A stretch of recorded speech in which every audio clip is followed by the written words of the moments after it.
Mayo kay nagkatapok tang tuto karon. Ako may nagpatawag ining mitinga, Manoy. Dali unta niya. Inaapamela ka o. Manoy, niingon man gud nako si Baloy nga miingon kuno ka nga imong ibaligya ang yuta nilang mama, tinuoy? Tinuod na. Ngano man, o sa may problema na. Pero di sa tingali maayo, Manoy, uy nga ikaw ang mo desisyon. Tulo man tama nagsuoy. Totoo bitaw. Pero ako mao'y kinamugwangan. Dili, Manoy, dili sa balaod. Kinahanglan nga sabutan og maayo sa mga anak ang kabiling yuta sa ginikanan. Kung pila ka buok ang anak, mao'y magbahin. Mao naman eh. Mao na sakto man eh. Hilom. Basta kay way magbuot na ko, ha? Ako mao'y kinamugwangan.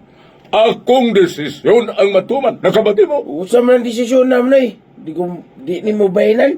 Di ko masugod na eh. Suwayo naman eh. Di ba? Magkagubod kita ni ba? Ay, haki ko ni mo, ha? Ay, sos, di ba man eh. Huwag ko manghagit ni mo, pero ay lang kong sukda man eh. Kay bisag, maguwang pa ka. Ha? Musukol ka po ni mo. Uy, usa man.